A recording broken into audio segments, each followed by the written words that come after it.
அழுத்தமாக அழகா சொல்றார் பீரப்பா அவர்கள். தன்னை அறிவது ஃபர்லுமாகும், தலைவனை அறிவது சுன்னத்தாகும். இறைவனை அறிவது சுன்னத்து தான்.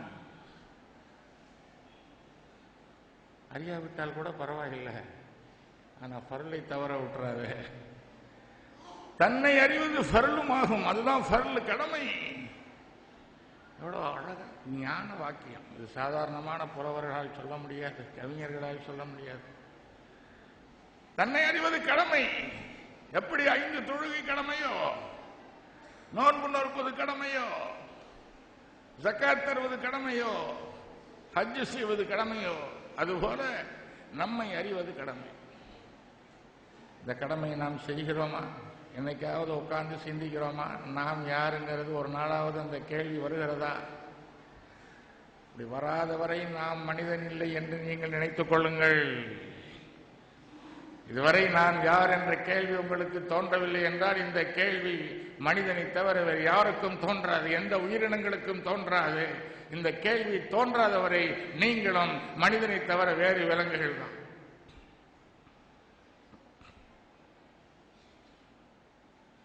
அதை தெரிந்து கொண்டால் ரூஹை பற்றி எல்லாம் நமக்கு தெரியுமா? இன்னைக்கு விஞ்ஞானி ஆராய்ச்சி செய்கிறார்கள். ஆன்மா என்றால் அப்படி ஒண்ணு இல்லைன்னே சொல்லிட்டு போயிட்டான்.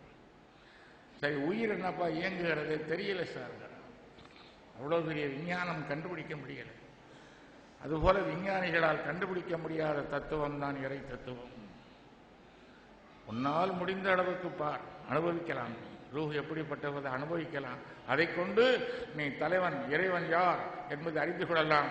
ஏனென்றால் ஒரு மகா சமுத்திரத்தினுடைய ஒரு துளிதான் நீ. அந்த துளியினுடைய சுவையிலே சமுத்திரத்தின் சுவையும் தன்மையும் பண்புகளும் அடங்கி இருக்கின்றன. துளியை அறிந்தவன் சமுத்திரத்தை அறிவான். எப்படி அந்த துளி எந்த நூற்துளியும் கடைசியிலே சமுத்திரத்தில் போய் சேருகிறதோ, அதுபோல இங்கே இருக்கிற இத்தனையோ கோடிக்கணக்கான துளிகள் அந்த மகா சமுத்திரத்தை நோக்கி அதில் போய் கலந்து விடுகின்றன. அதற்கு பிறகு சமுத்திரம் என்ற பெயர் தான் உண்டே தவிர அதில் போய் கலந்த நதி காவிரி, வைகை, தேம்ஸ், மஞ்சளாரின் பெயர் கிடையாது, மறைஞ்சு போட்டு. அதுவும் இதற்குள்ள இருக்கிறது. அந்த ஆன்மா போனால் அவனோடு கலந்து போ. அதற்கு பிறகு அப்துல் ரஹ்மானுடைய ஆன்மா இது, ஹிதாயத்துல்லாவுடைய ஆன்மா இது, சமதனுடைய ஆன்மா இது. உடலோடு நம்முடைய விலாசம் போயிற்று, உடலோடு நம்முடைய பெயர் போயிற்று.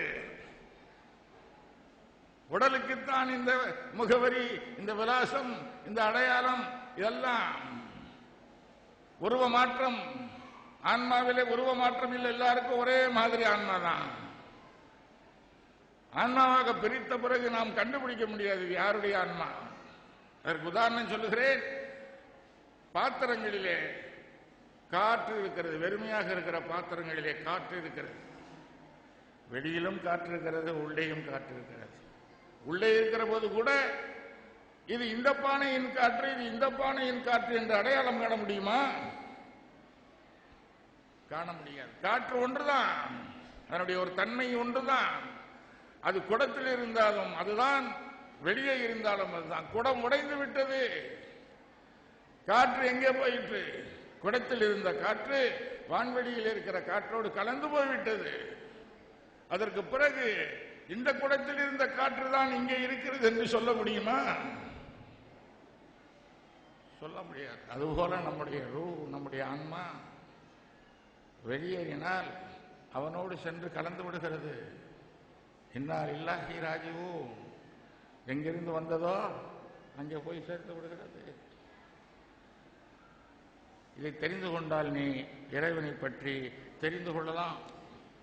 அதற்கு அடுத்து மற்றொரு அருமையான கருத்தை சொல்லுகிறார் பீரப்பா அவர்கள்.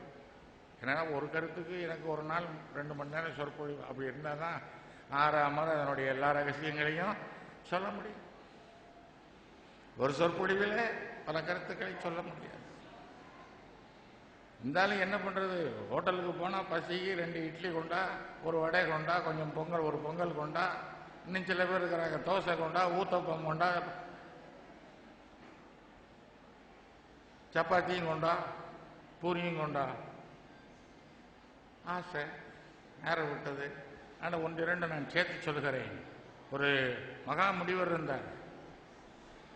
அந்த முனிவரிடத்தில் ஒரு அரசன் சென்று, அரசனே, நான் இந்த நாட்டினுடைய மன்னன், நான் இந்தந்த நாடுகளை எல்லாம் வென்றவன், நான் இவ்வளவு பெருஞ்செல்வத்திற்கு அதிபதி, நான் உன்னுடைய சீடனாக விரும்புகிறேன் சொன்னான். அந்த முனிவர் சொன்னார், நான் செத்த பிறகு வான். அவன் திடுக்கிட்டான். நான் உங்கள் சீடனாக விரும்புகிறேன்னு சொல்லுகிறேன், நீங்க நான் செத்த பிறகு வான்னு சொல்லுகிறீர்களே, நீங்கள் தானே எனக்கு குருவாக இருக்கணும், நீங்க செத்த பிறகு நான் வந்து என்ன பிரயோஜனம்? நான் எங்கே போவேன்? நான் அரசன், நான் உங்கள் சீடனாக விரும்புகிறேன். திரும்ப திரும்ப சொல்றான். அதான் சொல்லிட்டேனடா, நான் செத்த பிறகு வா போன்றான். அப்பவும் புரியல அவன், அங்கேயே நின்று கொண்டு வந்தான். அந்த முனிவன் சொன்னா, எதுக்கு எடுத்தாலும் நீ நான் பேசுற, நான் அரசன்